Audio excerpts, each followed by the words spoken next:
Para saudara-saudari yang terkasih dalam Tuhan, mari kita sejenak merenungkan tentang keagungan panggilan Tuhan. Saudara-saudari yang terkasih, panggilan Tuhan itu sungguh mengagumkan. Panggilan itu ditujukan bagi semua orang. Orang baik, orang jahat, orang berdosa, orang suci, orang yang hina dan orang yang terpandang, semua itu diberi panggilan oleh Tuhan.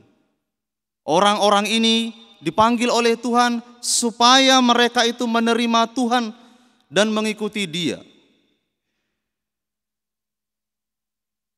Tetapi dari sekian banyak orang yang dipanggil oleh Tuhan, Tuhan memberikan panggilan yang sama dan tetapi manusia memberikan jawaban dan tanggapan yang berbeda-beda. Ada orang yang menanggapi panggilan Tuhan itu dengan memberi jawaban penolakan. Mereka menolak panggilan Tuhan itu karena mereka dengan alasan mereka masih sibuk dengan banyak hal. Ada juga yang menunda. Artinya mereka mengatakan, Tuhan, kalau boleh izinkan saya pamitan terlebih dahulu, lalu saya akan mengikuti Engkau. Tetapi para saudara-saudari, ada juga yang memberikan jawaban secara lugas, langsung, seperti yang dilakukan oleh Matius pemungut cukai pada hari ini. Dikatakan dalam Injil, pada saat Yesus berkata, mari ikutlah aku. Matius pemungut cukai ini tidak menjawab apa-apa, tetapi dia melakukan lebih dari sekedar jawaban kata-katanya. Dia berdiri dan meninggalkan pekerjaannya lalu mengikuti Yesus. Mungkin kita bertanya para saudara-saudari, mengapa orang seperti Matius pemungut cukai ini sanggup melakukan itu? Dalam Injil itu indah sekali, segera melakukannya. Segera berdiri dan mengikuti Yesus. Kalau kita melihat para saudara-saudari, sebenarnya Injil Matius itu tidak dikondisikan untuk menarasikan kisah-kisah biblis seperti ini. Untuk segera. Injil Markus barangkali yang lebih banyak mewartakan kisah-kisah biblis itu dengan segera, cepat dan mendesak.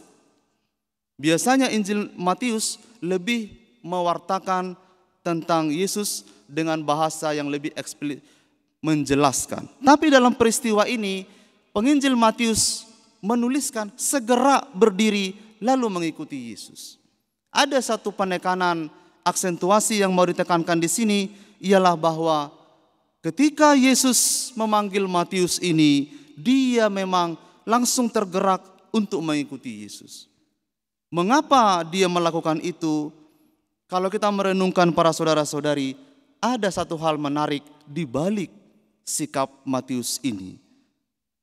Yaitu karena Matius ini merasa bahwa dia adalah orang yang berdosa. Selain orang-orang sekitarnya itu sudah menganggap dia orang berdosa, dia sendiri pun sadar bahwa iya, saya ini orang berdosa. Pertama, karena dia melakukan profesi yang notabene dipandang warganya sebagai orang berdosa. Dia pemungut cukai, pemungut pajak. Singkatnya para saudara-saudari, Matius ini berperan sebagai orang yang bisa dikatakan memeras warganya sendiri untuk memperkaya penjajah. Memeras warganya sendiri, memiskinkan warganya sendiri untuk memperkaya penjajah. Maka dia dipandang sebagai orang yang berdosa. Tetapi lebih dari situ para saudara-saudari, ada satu kesadaran yang mendalam dalam diri Matius ini. Dia orang berdosa, lalu dia menyadari sungguh saya butuh diampuni. Hanya orang berdosa para saudara-saudari yang membutuhkan pengampunan. Hanya orang yang berdosa yang membutuhkan untuk dirangkul kembali dan dikasihi oleh Tuhan. Hanya orang berdosa yang akan berseru dari lubuk hati, yang paling dalam, ya Tuhan, kasihanilah aku orang yang berdosa ini.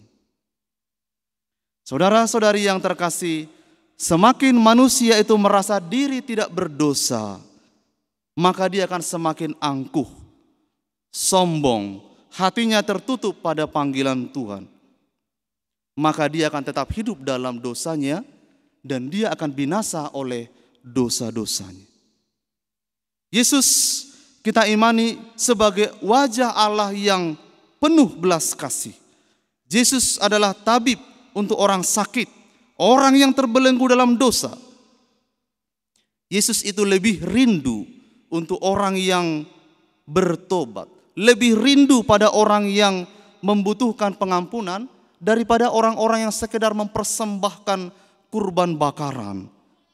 Itulah yang dilakukan oleh banyak orang-orang pada zaman Yesus, dan Yesus ingin menyempurnakan itu. Kamu boleh menyembah Tuhan dengan kurban persembahan, tapi lebih dari kurban persembahan, sembahlah Tuhan dengan hati yang remuk redam, yang rindu untuk dirangkul oleh Tuhan. Para saudara-saudari, marilah kita tetap rendah hati, tetaplah waspada, supaya kita tetap menjadi orang-orang yang merasa membutuhkan pengampunan dari Tuhan. Kita ini, siapakah kita sehingga kita merasa pantas di hadapan Tuhan, merasa benar, bahkan merasa lebih benar daripada orang lain. Kita semua adalah orang-orang berdosa. Orang benar itu tidak perlu dipanggil oleh Tuhan, karena mereka sudah pasti berjalan di jalan Tuhan. Hanya orang yang merasa belum benar yang akan dipanggil oleh Tuhan, supaya kita boleh kembali ke jalan yang benar dan mengikuti Tuhan dengan setia.